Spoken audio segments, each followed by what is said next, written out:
ang pagbangon ng Davao Oriental mula sa paghagupit ng Bagyong Pablo. Dumarating na rin ang tulong para sa mga residente. Pero ang ilang bata na hindi pa rin inaabot ng tulong, napilitan ng manlimos, may makain lamang. Mula sa Katiil sa Davao Oriental, nakatutok live si Salima Refran. Salima? Vicky, ito na lamang yung nalalabi. Doon sa tinatayong bagong palengke dito sa bayan ng Katiil sa Davao Oriental, ganito ang inabot nito sa lakas ng Bagyong Pablo. Ang mga naglalakihan at nagkakapalang bakal na trases o yung pangsuporta ng bubong, nagmistulang nilamuko sa papel sa lakas ng hangin. Ang mga makakapal naman at sementado mga pader, nagkandabutas at nagkabitak-bitak din. Pero Vicky, kung ganito na ang inabot na mga ganitong klaseng struktura sa lakas ng Bagyong Pablo, paano pa kaya ang mga bahay at buhay ng mga residente dito sa Davao Oriental? Mistulang wasteland pa rin ang bayan ng Katiil.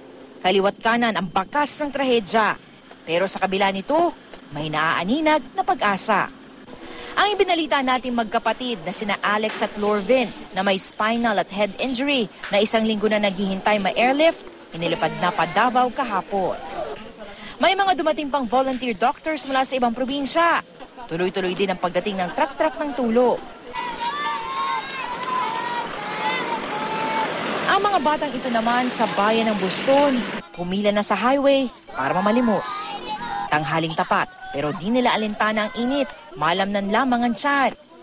1 oras namin silang sinamahan. Pero sa loob ng 1 oras na yun, ni isa walang nag-abot ng tulong sa kanila. Ang init-init, hindi ba kayo nahihirapan? Hindi. Bakit? Tinitiis lang namin para makapera. Si Agrifina Manuel, hindi na naiwasang maiyak.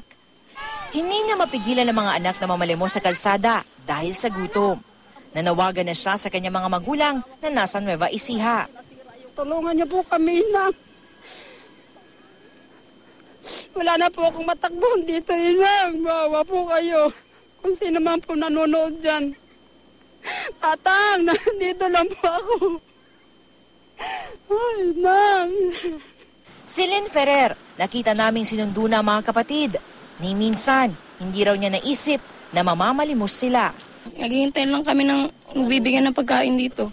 Tapos, yung mga kapatid ko, ito, ginagawa nila, namamalimos na lang. Doon po sa syudad, marami pong bata namamalimos. Sabi ko, paano kaya kung kami na magkaganyan? Ang lokal na pamahalaan, nababahala na sa dami ng mga batang namamalimos. Yun yung tinututukan ngayon ng LGU na dapat gawa ng paraan para mabigyan ng atensyon yung mga bata na hindi na sila magpapalimos. Kailangan na rin daw maayos sa mga eskwelahan para kahit papaano'y maibalik sa normal ang buhay ng mga bata. Lahat ng eskwelahan sa bayan ng Boston at Katiil, wasak o kung di man, lubhang nasira dahil sa bagyo. Vicky, umaasa ang lokal na pamahalaan dito nga sa Davao Oriental na sa lalong madaling panahon ay mas marami pang darating na tulong para nga sa mga pamilyang ito para ang mga bata hindi na kailangan pang manlimos. Vicky? Maraming salamat sa iyo, Salima Refran.